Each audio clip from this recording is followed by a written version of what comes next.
এক, সালাত ফরজ সালাতের পরে আপনি চট করে উঠে যায়েন না, অত ব্যস্ততা দেখায়েন না আল্লাহকে। সালাত আদায়ের পরে কিছু সময় বসে তাসবিহ তাহলিল জিকির আজগার করেন, এগুলি আমলে সালেহ। রাসূল সাল্লাল্লাহু আলাইহি ওয়াসাল্লাম বলছেন, কেউ যদি সালাত ফরজ আদায় করার পরে সুবহানাল্লাহ 10 বার বলে, আলহামদুলিল্লাহ 10 বার বলে, আল্লাহু আকবার 10 বার বলে, তাহলে তার আমলনামাতে কবুল হজের নেকি লেখা হয়। রাসূল সাল্লাল্লাহু আলাইহি ওয়াসাল্লাম বলছেন, কেউ যদি সুবহানাল্লাহ 33 বার বলে, আলহামদুলিল্লাহ 33 বার, আল্লাহু আকবার 33 বার, এই হলো 99 বার। 100 বার পূরণ করতে যদি বলে, লা ইলাহা ইল্লাল্লাহু ওয়াহদাহু লা শারীকা লাহু লাহুল মুলকু ওয়া লাহুল হামদু ওয়া হুয়া আলা কুল্লি শাইইন কাদির, এটা দিয়ে হলো 100 বার। এই 100 বার তাসবিহ জিকির করার কারণে তার পাপকে ক্ষমা করা হবে, যদিও তার পাপ সমুদ্রের ফেনাতুল্য হয়ে থাকে। পাপ ক্ষমা করা হবে, কবুল হজের নেকি লিখে দেওয়া হবে। রাসূল সাল্লাল্লাহু আলাইহি ওয়াসাল্লাম বলছেন, যে ব্যক্তি মান কারায়াতাল কুরসে দুবরা কুল্লি সালাতিন মাকতুবাতিন, যে ব্যক্তি ফরজ সালাতের পরে আয়াতাল কুরসি পাঠ করবে, লাম ইয়ামনাহু মিন দুখুলিল জান্নাতিল মাউত, ওই ব্যক্তি মৃত্যুবরণ করার সাথে সাথে তার কবরকে আল্লাহ জান্নাতের টুকরা বানিয়ে দিবেন। সে জান্নাতে চলে গেছে, জান্নাতের সুযোগ সুবিধা কবরে ভোগ করবেন। এই যে দেখেন, সালাত আদায় শেষ করে আপনি উঠে যায়েন না, কিছু তাসবিহ তাহলিল করেন, কিছু জিকির আজগার করেন, আয়াতাল কুরসি পাঠ করেন, কিছু করেন। এই আমলটা যদি করা থাকে, এক, সালাতের পরে বসে কিছু তাসবিহ তাহলিল। দুই, অধিক ধাপ দিয়ে মসজিদে যাওয়া।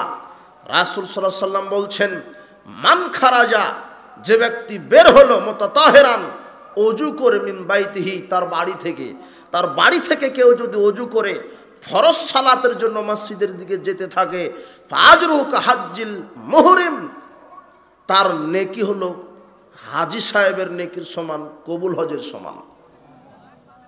শুধু আপনি ফরজ সালাত আদায় করবেন, এই জন্য জোহরের সময় গোসল দিয়ে ওযু করে মসজিদে যাচ্ছেন, শুধু যাচ্ছেন, আপনার নেকি হলো কবুল হজের সমান।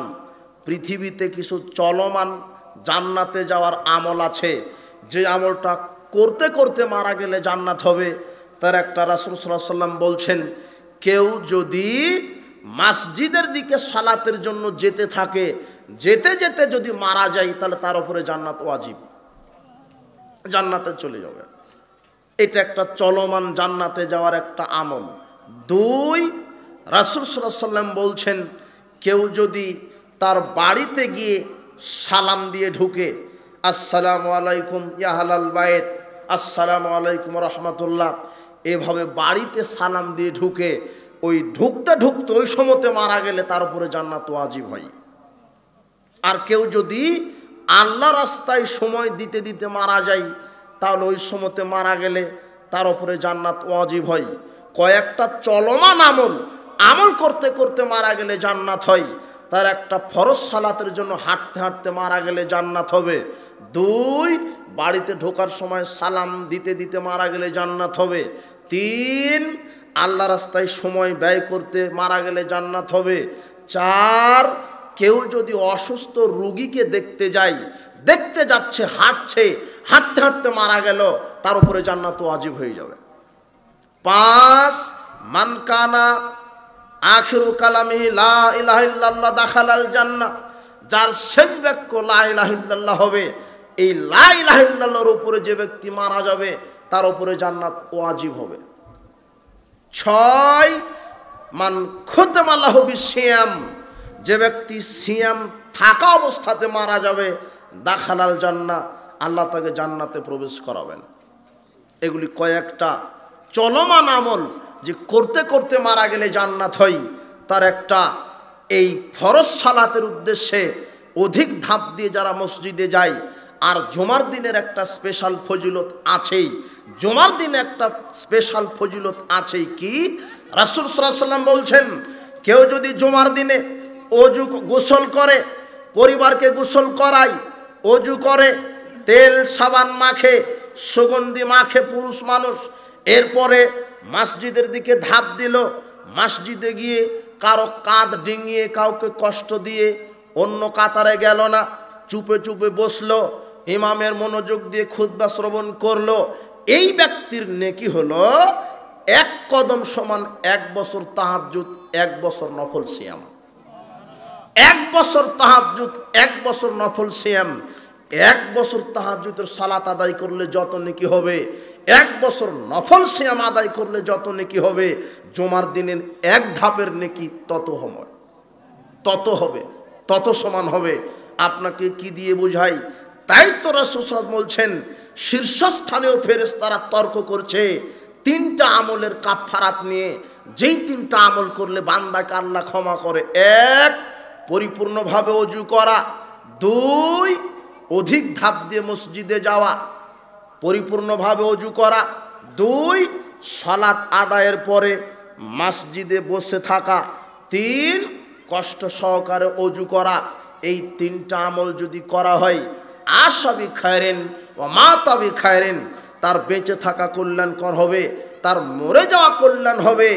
রাসূল সাল্লাল্লাহু আলাইহি ওয়াসাল্লাম আরেকটা কথা বললেন, কানা মিন খাতিয়াতিকা আমিন ওয়ালাদাতু উম্মুহু। কারো যদি 3টা আমল করা থাকে, 1, সালাতের পরে বসে তাসবিহ তাহলিল করা। 2, কষ্ট করে ওযু করা। 3, 1, কষ্ট করে পরিপূর্ণভাবে ওযু করা। রাসূল সাল্লাল্লাহু আলাইহি ওয়াসাল্লাম বলছেন, আল মাশু আলাল আকদামি ইলাল জামাত, অধিক ধাপ দিয়ে মসজিদে যাওয়া। 1, কষ্ট করে ওযু করা। 2, সালাতের পরে মসজিদে বসে থেকে তাসবিহ তাহলিল করা। 3, অধিক ধাপ দিয়ে মসজিদে যাওয়া। এই 3টা আমল যদি কারো করা থাকে, তাহলে আল্লাহ তাকে ওই দিনের মতো নিষ্পাপ করবেন যেই দিন তার মা তাকে প্রসব করেছিল। তাহলে এগুলি আমলে সালেহ, এই সৎ আমল আপনি করেন। এরপরে রাসূল সাল্লাল্লাহু আলাইহি ওয়াসাল্লাম বলছেন, দারাজাত, ফেরেশতা মণ্ডলী দারাজাত নিয়ে আলোচনা করছে। দারাজাত কি? যেই আমলগুলি করলে আল্লাহ মর্যাদা বৃদ্ধি করে দেন, যেই আমলগুলি করলে আল্লাহ মর্যাদা বৃদ্ধি করেন। কোন আমল করলে মর্যাদা বৃদ্ধি হয়? 1, ইফশাউস সালাম, মানুষকে বেশি বেশি সালাম দিলে আল্লাহ তার মর্যাদা বৃদ্ধি করেন। 2, ইতআমুত তাআম, অভুক্তকে খাদ্য খাওয়ালে আল্লাহ তার মর্যাদা বৃদ্ধি করেন। 3, সাল্লা বিল্লাইলে নাসু নিয়াম, মানুষ ঘুমিয়ে থাকে, ওই সময়তে যারা সালাত আদায় করে এদেরকে আল্লাহ মর্যাদা বৃদ্ধি করে দেন। তার 1 হচ্ছে বেশি বেশি সালাম প্রচলন করা। আবু হুরায়রা রাদিয়াল্লাহু আনহু বলছেন, রাসূল সাল্লাল্লাহু আলাইহি ওয়াসাল্লাম বললেন, লা তাদখুলুনাল জান্নাহ, তোমরা জান্নাতে প্রবেশ করতে পারবা না, হাত্তা তুমিনু, যতক্ষণ না ঈমান না আনো, ওয়ালা তুমিনু হাত্তা তাহাব্বু, আর তোমরা ঈমানদার হতে পারবা না যতক্ষণ না মানুষকে ভালো না বাসো।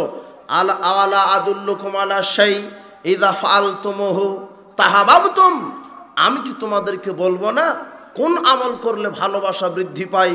আফসুস সালাম বাইনাকুম, সেটা হলো বেশি বেশি সালাম প্রচলন করা।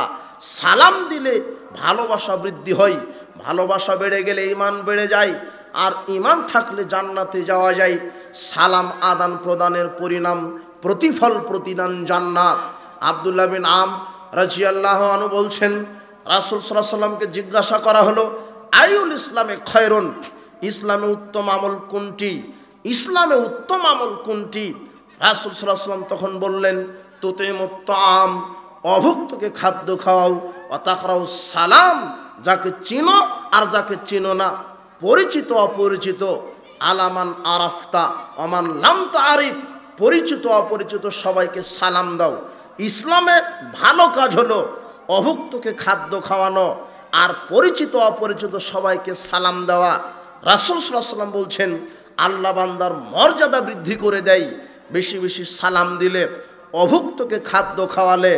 আর রাত জেগে যারা তাহাজ্জুদের সালাত আদায় করে, আপনাকে দেখাই অভুক্তকে খাদ্য খাওয়ানো ইসলামে কত বড় ফজিলতপূর্ণ কাজ।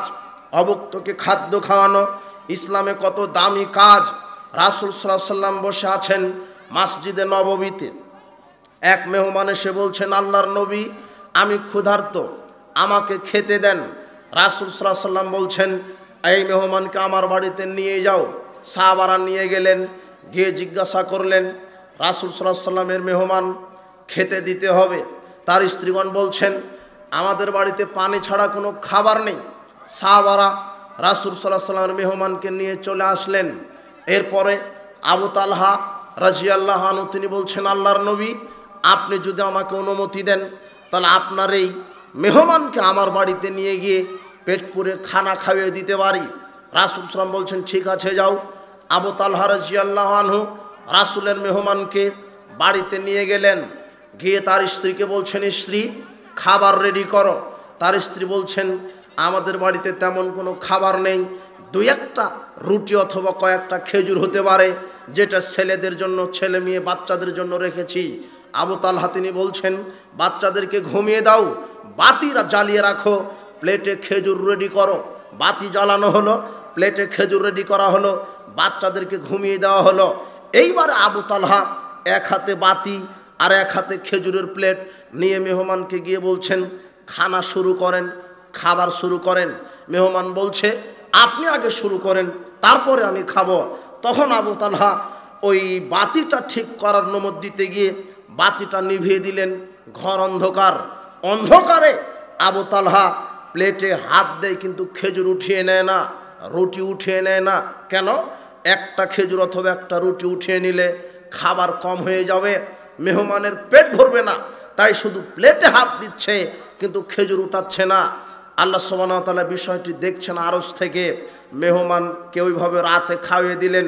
ফজরের সালাতের পরে রাসূল সাল্লাল্লাহু আলাইহি ওয়াসাল্লাম আবু তালহাকে বলছেন আবু তালহা তুমি যে অভিনয় করে মেহমানকে পেট পুরে খানা খাওয়িয়েছ, তোমার এই অভিনয় দেখে আল্লাহ আরশ থেকে হেসে ফেলে দিয়েছেন, জান্নাত ওয়াজিব হয়ে গেছে, জান্নাত ওয়াজিব হয়ে গেছে। এই যে দেখেন অভুক্তকে খাদ্য খাওয়াতে হবে, মেহমানকে সম্মান করতে হয়। যারা ক্ষুধার্ত নিরীহ এদের পাশে দাঁড়াতে হয়। যারা ক্ষুধার্ত নিরীহ, যারা একেবারে এতিম ফকির মিসকিন, এদের পাশে দাঁড়াতে হয়। রাসূল সাল্লাল্লাহু আলাইহি ওয়াসাল্লাম বলছেন ইসলাম এমন একটি জিনিস কোনো আমল করে আপনি ফাঁকিতে পড়বেন না। একটা আমল করলে তিনটা আমলের নেকি হয়, একটা আমল করলে তিনটা আমলের নেকি হয়। রাসূল সাল্লাল্লাহু আলাইহি ওয়াসাল্লাম বলছেন আস-সাইয়াল আরমালাতু ওয়াল মিসকিন কাস-সাইফিস সাবিলিল্লাহ। কেউ যদি ইয়েতিম মিসকিনের পাশে দাঁড়ায়, চিকিৎসাহীন ব্যক্তির চিকিৎসার দায়িত্ব নেই, বস্ত্রহীন ব্যক্তিকে বস্ত্র কিনে দেয়, ক্ষুধার্ত ব্যক্তিকে খাদ্যের ব্যবস্থা করে দেয়, বিধবার ভরণ পোষণের ব্যবস্থা করে দেয়, ইয়েতিম বালকের দায়িত্ব নিতে পারে। রাসূল সাল্লাল্লাহু আলাইহি ওয়াসাল্লাম বলছেন কেউ যদি অসহায় নিরীহ ব্যক্তির পাশে দাঁড়ায় তাহলে তার তিনটা আমলের নেকি হয়। এক, আল্লাহ রাস্তায় জিহাদ করলে যত নেকি। দুই, রাত জেগে তাহাজ্জুদের সালাত আদায় করলে যত নেকি।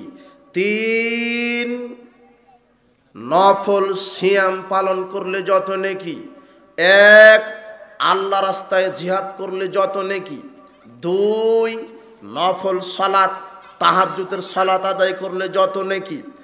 তিন, নফল সিয়াম পালন করলে যত নেকি।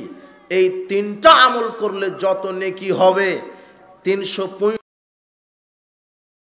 এই তিনটা আমল করলে যত নেকি হবে একজন শীতে কাঁপছে বস্ত্রহীন মানুষকে একটা লেপ কাঁথা কিনে দিলে তত নেকি হবে।